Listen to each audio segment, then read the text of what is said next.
Hello and welcome to the cinema mind. इन 10 सालों में मतलब 2020 हम साइड में रखते हैं, 2019 तक यही रिवाज है कि जब भी सलमान खान की फिल्म रिलीज होती है उनकी अकेले की फिल्म रिलीज होती है। कोई दूसरी बड़ी बजट वाली हिंदी फिल्म उनके साथ रिलीज नहीं होती थी 2019 तक। इसके पीछे की वजह यह है कि सलमान खान का एक बहुत बड़ा फैन फॉलोइंग है इंडिया में, और उनकी फिल्में जो हैं क्राउड पुलर का काम करती हैं। बहुत भीड़ होती है इनकी फिल्में देखने के लिए और एक क्रेज़ है उनको लेकर लोगों में। तो यही एक वजह है कि दूसरा कोई प्रोड्यूसर उनकी फिल्म जो है बड़ी बजट वाली फिल्म सलमान खान के फिल्मों के साथ रिलीज़ नहीं करता। हिंदी फिल्मों के बारे में मैं बात कर रहा हूँ, क्योंकि लॉसेस का डर हर एक को होता है, तो वो वेट करते हैं और सही समय पे जो है रिलीज़ करते हैं। और सलमान खान की फिल्में जो है ज़्यादातर फेस्टिवल के सीज़न पे आती हैं और अच्छा खासा बिजनेस करती है। मतलब यही रिवाज जो है 2019 तक तो चलता था, लेकिन 2020 में जो है पूरा मार्केट ही ठंडा हो गया। थिएटर्स बंद हो चुके थे, तो प्रोडक्ट्स तो रेडी थे लेकिन मार्केट बंद था। खरीदारी नहीं हो रही थी प्रोडक्ट्स की। अगर मैं बिजनेस के पॉइंट ऑफ व्यू से बोलूँ, बायर्स ही नहीं थे। तो जितना भी खर्चा जो है प्रोड्यूसर्स ने किया होगा, जो भी लागत मूल्य है वो तो रिकवर करना ज़रूरी है, लेकिन बायर से नहीं मार्केट में। तो उसका सही मूल्य मिलने तक, थिएटर्स वापस ओपन होने तक और सारा खर्चा वसूल करने के लिए उन्होंने पेशेंस रखे, और अभी बहुत सारी फिल्में जो है रिलीज हो रही हैं 2021 में। ऐसा नहीं था कि ओटीटी का ऑप्शन इन सारे लोगों के पास, सलमान खान हो या जितनी भी बड़ी बजट वाली फिल्में जो होल्ड कर रखी है, जो अभी रिलीज हो रही हैं, उनके पास ओटीटी का ऑप्शन था। लेकिन जो खर्चा उन्होंने किया है, अगर वो सारा खर्चा ओटीटी के माध्यम से अगर रिकवर नहीं हो पाया तो लॉसेस भी बर्दाश्त करने पड़ेंगे। तो उसलिए जो है उन्होंने शायद पेशेंस रखे और अभी फिल्में रिलीज हो रही हैं, और सबको जल्दी है कि जितना जल्दी हो सके फिल्में रिलीज हो और पैसा वसूल हो। कम से कम जो इन्वेस्ट किया है वो वसूल हो, थोड़ा बहुत प्रॉफिट हो। अगर जितना थिएटर से मिल सकता है वो मिल सकता है, अगर नहीं मिलता है तो ओटीटी का ऑप्शन जो है ये सेकेंडरी है। ये एक बिजनेस मॉडल हो सकता है।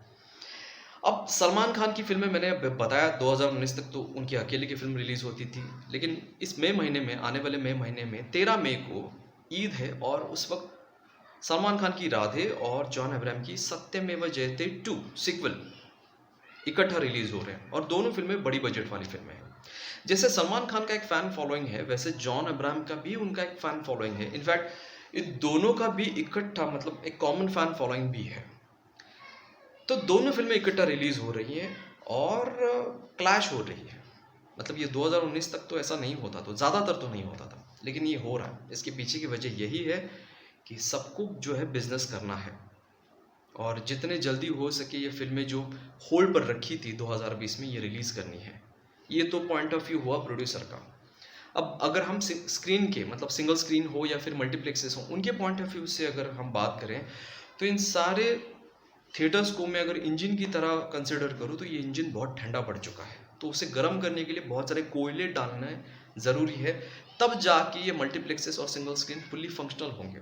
सिंगल स्क्रीन तो बहुत जगहों पर ऐसा है कि उन्होंने अभी तक बिजनेस शुरू ही नहीं किया है, मतलब रिबूट ही नहीं किया है खुद को। मल्टीप्लेक्सेस फिर भी चल रहे हैं, लेकिन इक्का दुक्का फिल्में वहाँ पे चलती हैं। 5 स्क्रीन्स, 4-5 स्क्रीन्स होते हैं एक मल्टीप्लेक्स में, तो वहाँ पे अलग अलग भाषा की फिल्में चलती हैं। साउथ की फिल्में होती हैं, इंग्लिश फिल्में होती हैं, हिंदी फिल्में होती हैं, लेकिन अभी मल्टीप्लेक्सेस वालों के पास कोई ऑप्शन है ही नहीं। इक्का दुक्का फिल्में वहाँ पे चल रही है। तो तादाद में बहुत ज़्यादा फिल्में जब रिलीज़ होंगी मल्टीप्लेक्स में, तो लोगों के पास ऑप्शन होगा कि कौन सी फिल्म देखें। और सिंगल स्क्रीन पे भी आजकल 2-3 फिल्में चलती है। मैटनी का शो अलग होता है, दोपहर का शो अलग होता है, शाम का शो अलग होता है। तो ये सिंगल स्क्रीन पे भी चलता है। जब तक ज़्यादा फिल्में नहीं आएंगी तब तक सारे multiplexes single screen fully functional नहीं होंगे। और अगर वो बड़ी बजट वाली फिल्में होंगी, क्राउड पुलर फिल्में होंगी, तब ही फुल्ली फंक्शनल होंगे ये सारे थिएटर्स। तब जाके लोग जो है थिएटर्स में जाके फिल्में देखना पसंद करेंगे। कोई लो बजट वाली क्लास वाली फिल्में जब आती हैं, मासेस नहीं, क्लासेस वाली फिल्में जब आती हैं, तो लोग जो है ओटीटी पे प्रेफर करते हैं। थिएटर्स में जाने के लिए एक सॉलिड वजह देनी पड़ेगी लोगों को, और ये वजह है सलमान खान। और मतलब अजय देवगन, सलमान खान, अक्षय कुमार, ये जो स्टारडम वाले लोग हैं, वही एक वजह हो सकती है कि लोग थिएटर्स में जाएंगे। और इस बार सिर्फ अकेली सलमान खान की फ़िल्म कुछ नहीं कर पाएगी, उसके साथ और भी बड़े बजट वाली फ़िल्में रिलीज़ होना ज़रूरी है। तब जाके मल्टीप्लेक्सेस फुली फंक्शनल होंगे, सिंगल स्क्रीन फंक्शनल होंगे और जो 2019 का समय था, जब जो हालात मल्टीप्लेक्सेस और सिंगल स्क्रीन के थे, वही जो है वापस लौट के आएँगे, नॉर्मल होंगे। और एक पॉजिटिविटी की ज़रूरत है, एक पॉजिटिव एटमॉस्फेयर थिएटर्स में होना ज़रूरी है, तब जाके लोग फ़िल्में देखेंगे। और अभी-अभी जो रिलीज़ हुई पिछले हफ्ते रूही, उसने भी अच्छा खासा बिज़नेस किया। मेरे हिसाब से सेमी हिट तो हो चुकी है ये फ़िल्म। तो एक धीरे-धीरे जो है पॉजिटिव एटमॉस्फेयर बन रहा है थिएटर्स में। तो जितनी ज़्यादा फ़िल्में आएँगी, उतना लोग देखने के लिए जाएँगे और वो फ़िल्में बड़ी बजट वाली होनी चाहिए, ना कि ओटीटी वाली फ़िल्में नहीं होनी चाहिए, बड़ी बजट वाली फ़िल्में होनी चाहिए। जिन्हें पर्दे पे देखने में ही मज़ा आए, तो ऐसी फ़िल्में आ रही हैं। अगर वो क्लैश होती भी है तो कोई दिक्कत नहीं है। इससे सारे मल्टीप्लेक्सेस फुल्ली फंक्शनल होंगे, लोगों के पास ऑप्शन होंगे और फिर जाकर जो है भीड़ बढ़ेगी मल्टीप्लेक्स में, सिंगल स्क्रीन में और हालात नॉर्मल होंगे। इसीलिए मेरे हिसाब से एक विन-विन पोज़ीशन है प्रोड्यूसर्स के लिए भी, डिस्ट्रीब्यूटर्स के लिए भी और मल्टीप्लेक्सेस के लिए कि उनका बिज़नेस हो। इसलिए शायद मुझे ऐसा लगता है, ये मार्च महीने में 19 मार्च में भी वही हालात है। 2 बड़ी बजट वाली मतलब मुंबई सागा और संदीप पिंकी फरार ये फ़िल्म रिलीज़ हो रही है। 26 मार्च को बहुत सारी फ़िल्में आ रही हैं। ये इसलिए हो रहा है कि multiplexes single screen fully functional हो, उनके खर्चे वसूल हो। क्योंकि एक मल्टीप्लेक्स को चलाना, उनके ओवरहेड्स को वसूल करना ज़रूरी होता है। ये तब होगा जब बहुत सारी फ़िल्में मल्टीप्लेक्स में रिलीज़ होंगी, हर एक भाषा में। वो ओरिजिनल हो, अंग्रेज़ी हो या फिर हिंदी हो। मुझे लगता है ये क्लैश का रीज़न जो है, राधे और सत्यमेव जयते 2, ये यही रीज़न हो सकता है कि जिसकी वजह से मल्टीप्लेक्सेस सिंगल स्क्रीन फिर से उसी कैपेसिटी में चले, लोगों के पास ऑप्शन हो। यही एक रीज़न हो सकता है। इसीलिए ये जो है क्लैश है और जो अच्छे के लिए है, कंडीशन नॉर्मल करने के लिए है।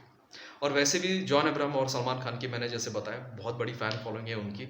माना जॉन अब्राहम की थोड़ी कम होगी सलमान खान के कंपेयर में, लेकिन है। दोनों की फ़िल्में चलेंगी और लोगों के पास ऑप्शन होंगे और सेम जॉनर की फ़िल्में हैं।